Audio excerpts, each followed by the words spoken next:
Order! Order! You are an incorrigible delinquent at times. Behave yourself, man!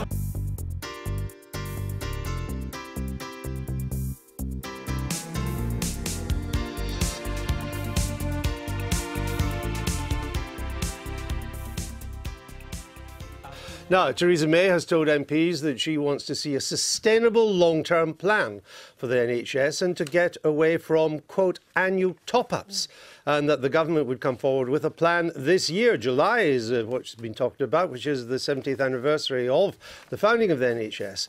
This is what she had to say to a House of Commons committee. It's called the Liaison Committee. She said this yesterday. This year and in advance of next year's spending review, I do want to come forward with a long-term plan. I want that to be done in conjunction with leaders of the NHS, with clinicians and health experts, and the government will provide a multi-year funding settlement in support of the plan, consistent with our fiscal rules and balanced approach, but ensuring that the NHS can cope with the rising demand ahead of the spending review. So is the government now going to go for a 10-year plan? Well, the number hasn't been set, and it's interesting, isn't it? Because we already have the 5-year plan that we committed. We've spent $10 billion since 2010. But I think the implication from what she was saying, and clearly we've got to get out and consult and do it right, is that it will be for substantially longer than that, and I think that's really welcome. Can you give us any idea of how much extra cash is going to be involved? Well, every time the NHS has asked for additional funds, we've provided them. And we know that the issue is that demand goes up and up and up every year. It's not just a question of funding, it's a question of making sure that money is well spent. It's making sure we're supporting the brilliant NHS workers. So you can't give us any idea? No, I'm not going to sit here and front run the budget. But I think what is really clear is this idea of the multi-year top-ups and having to have those individual negotiations. That time has passed. You have got a lot of ground to make up. Let me just show you these figures of the average rise in health spending under various governments. If we can get so there you have under Mr. Blair 6%, Gordon Brown over 5%, Mr. Major just under 5%, Mrs. Thatcher just under 3%, David Cameron, which includes the first part of Mrs. May too, it's the way these figures have been done, 1.4.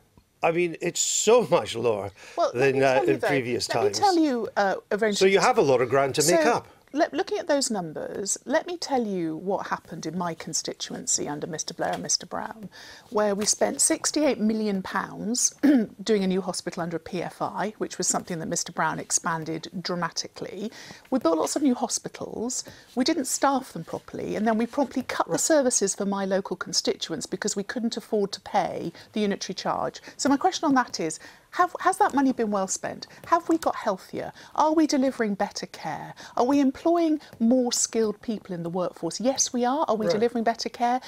So this idea that, because what Richard will say is we'll spend more than you. It's always easy to spend more, we'll spend Richard a pound will say more than you. What he says, we'll come to him in a the moment. Point is, Can you name any time in the past 70 years when spending on the NHS has gone up by less than 1.4%. Can you name any time in the last 70 years? You don't ask the questions. I ask the questions. Well, let me ask you a question, Can you tell us when NHS spending has risen by less than it has under your government? Has NHS spending ever been enough? So have we ever heard a year in the last 70 years where the NHS has said we've got enough money for the demand? But that's an argument. That's an absurd argument. That's like an argument for saying let's not do anything because we'll never have enough. It's an argument. My point is on these figures. Let's just have a look at them again up there because they're very important. They're IFS. They're for UK-wide, by the way, because this time series goes back to before health was devolved to Cardiff and to Edinburgh.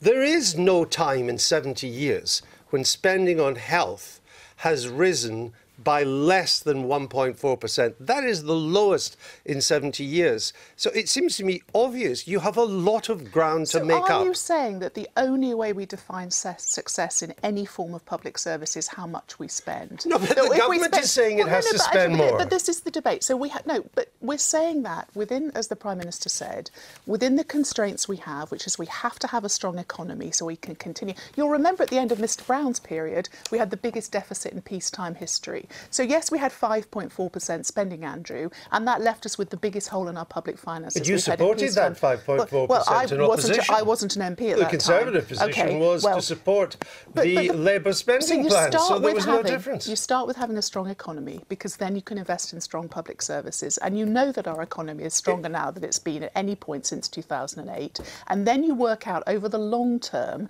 how you fund our precious services like the NHS. I understand all that. My point is simply, I'll just make it again, then move on, is that given how low health spending increases have been in recent years, that in a sense you need to spend a lot more just to catch up. But I assume Labour will welcome this approach of extra funds and we're not quite sure, but perhaps a 10-year time horizon. Well, Labour's shadow health spokesperson, Jonathan Ashworth, has been calling for this for some time. We welcome the fact that Theresa May says that later this year she wants to make an announcement about long-term funding, but now the pressure's on the government to actually deliver on that later this year and set out something which will take us forward to a position of the kind we had under Tony Blair and Gordon Brown, where NHS levels of satisfaction were at record levels, waiting lists were down.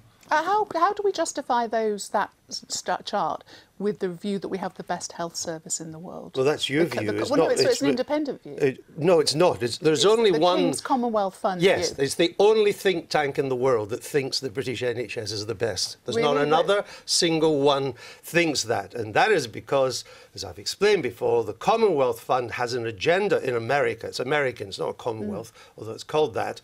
An agenda to introduce an NHS-type system in America. So the NHS always, actually, in outcomes on the Commonwealth Fund, the NHS comes 12th. And that's despite all of those years of increase. Richard Byrne, look at this. This is Mr. Blair's 6% in his years. This is what would have happened if you had won the election. Your manifesto, again, costed by the IFS, 2%. Under that, Mr. Blair 3 times more socialist than Mr. Corbyn. I don't think there's a formula for socialism that can be so my point, easily applied. So you weren't very... I mean, you were only 0.6% more than the government's actually done. Well, what I would say, we were also going to halt the Conservatives' hospital closure programme.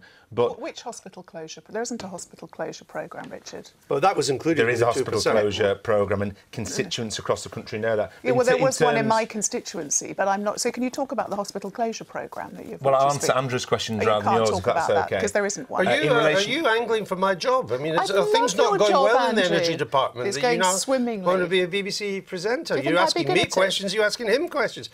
Answer that question. The fact is, you were not that ambitious on health. First of all, I'm very proud, contrary to the arguments against the Tony Blair, Gordon Brown government, of what that Labour government did on the NHS. I think we've moved on now from PFI and other such projects. Things have moved on since then, and Labour will restore the NHS to the position it should be in the world, which is the envy of the world. If the Conservatives take Britain over a time period to levels of health spending as a percentage of GDP as is in Germany, and it's a plan, and it's a multi-billion-year rise, what would then differentiate you from the Tories on health? Well, we also believe in an NHS in public hands, rather than the drift towards an American-style healthcare system where they feel for your wallet before they feel for your pulse. What are you talking? I'm sorry to ask the question. Where is that? No, hold on, I'll ask it. For example, trusts across the country, because of the VAT loophole, are trying to set up wholly owned subsidiary companies, which are in essence private companies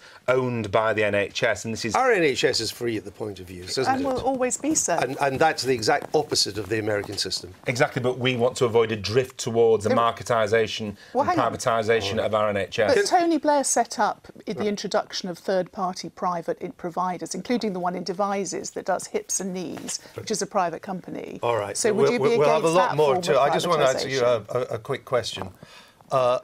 Boris Johnson says this is the Brexit dividend in action, is it?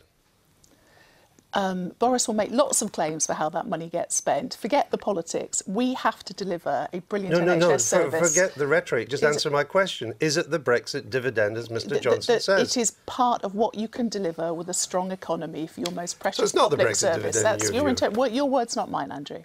Well, I'm just trying to get an answer, which is a bit of a struggle, as usual.